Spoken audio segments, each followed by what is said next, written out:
Il était une fois, dans un petit village entouré de grandes montagnes, une jolie jeune fille appelée Amina. Elle avait un cœur bon et un caractère doux, mais sa vie était difficile. Sa mère était morte après une maladie.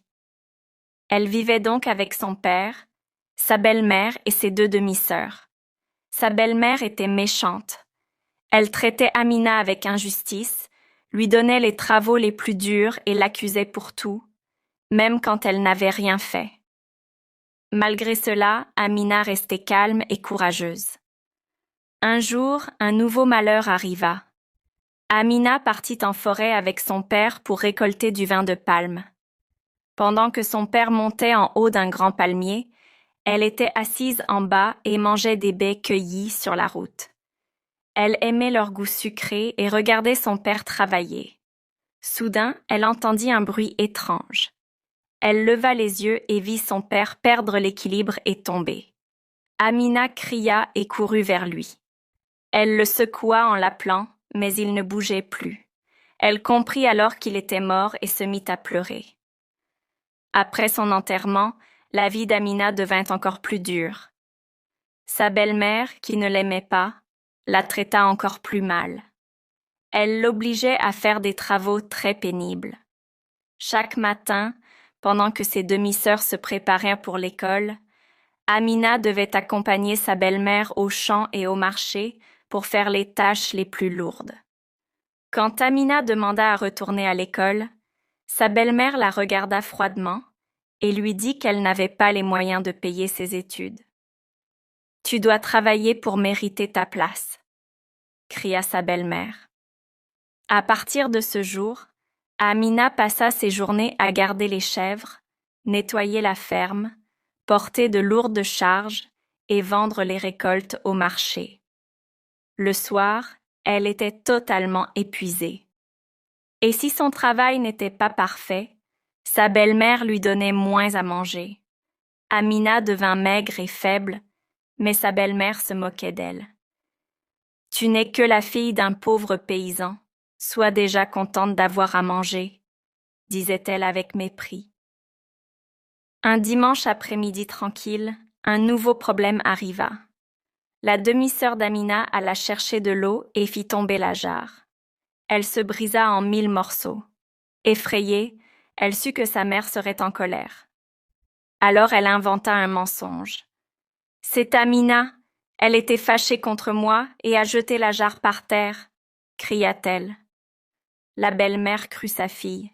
« Puisque tu as cassé la jarre, tu iras chercher de l'eau.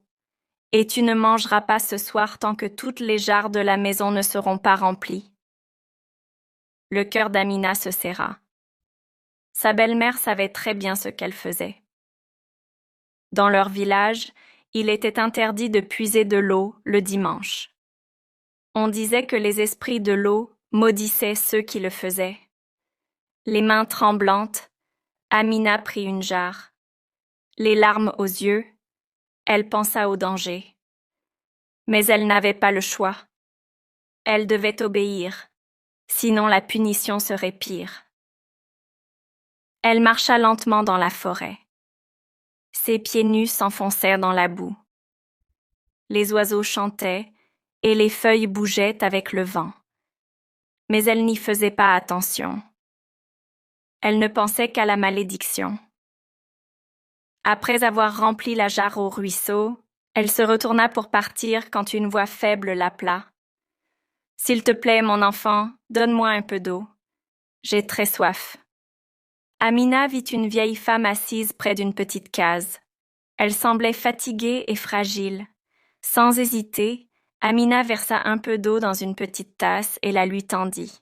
Ensuite, Amina aida aussi la vieille femme à remplir ses jarres avant de rentrer chez elle. Le visage de la femme s'illumina de gratitude. « Merci beaucoup, ma chère enfant, » dit-elle gentiment. « Pour te remercier, entre dans ma case.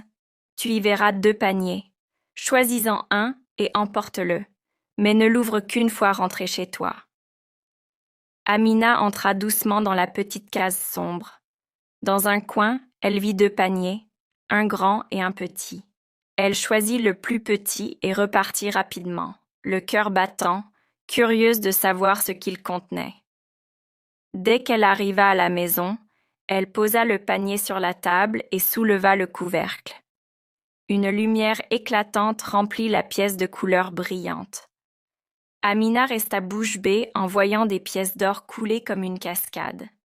Des bijoux en or, des perles colorées et d'autres trésors précieux apparurent sans fin.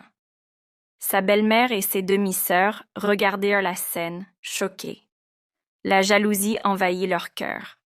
Pleine d'envie et d'avidité, la belle-mère ordonna à ses filles d'aller chercher la vieille femme pour obtenir un panier elles aussi. « Si vous ne la trouvez pas, ne revenez pas, » menaça-t-elle. Les deux sœurs prirent leur jarre et se dépêchèrent vers le ruisseau, décidées à revenir avec des richesses. Arrivées près de l'eau, elles remplirent vite leur jarre et cherchèrent autour d'elles. Finalement, elles entendirent la même voix tremblante. « Mes filles, donnez-moi un peu d'eau, j'ai très soif, » dit la vieille femme. Les deux sœurs coururent vers elle, pressées de lui donner de l'eau, mais elles n'agissaient pas par bonté, seulement pour avoir une récompense. La vieille femme sourit et montra sa case. À l'intérieur, vous trouverez 2 paniers. N'en ouvrez aucun avant d'être rentrés chez vous. Les deux sœurs entrèrent et virent les paniers dans un coin. Elles prirent le plus grand, pensant qu'il contenait plus de richesses qu'Amina. De retour à la maison, elles ouvrirent le panier avec impatience, espérant voir de l'or et des bijoux. Mais au lieu de cela, une nuée d'insectes s'en échappa. Des abeilles en colère, des fourmis mordantes et d'autres insectes piquants envahirent la pièce. Les sœurs crièrent de peur pendant que les insectes les piquaient. Elles sortirent en courant, le corps couvert de marques rouges et douloureuses. Ce jour-là, la vie d'Amina changea. Grâce au trésor du panier magique, elle devint l'une des femmes les plus riches du village. Elle quitta la maison de sa belle-mère cruelle et de ses demi-sœurs. Malgré sa richesse, elle n'oublia jamais son passé. Elle aida les pauvres, soutint les personnes en difficulté et améliora la vie de beaucoup. Quant à sa belle-mère et à ses filles, elles perdirent leur honneur. Elles comprirent trop tard que leur jalousie et leur cupidité les avaient détruites. Leur orgueil les avait fait tomber, tandis que la bonté et la générosité d'Amina lui avaient apporté le bonheur et la réussite. Le village se souvint longtemps de cette histoire, celle d'une jeune fille au cœur pur récompensée pour sa bonté, tandis que les personnes avides reçurent une leçon qu'elles n'oublièrent jamais. Merci beaucoup d'avoir suivi cette histoire. Abonnez-vous pour découvrir d'autres contes africains riches en enseignements.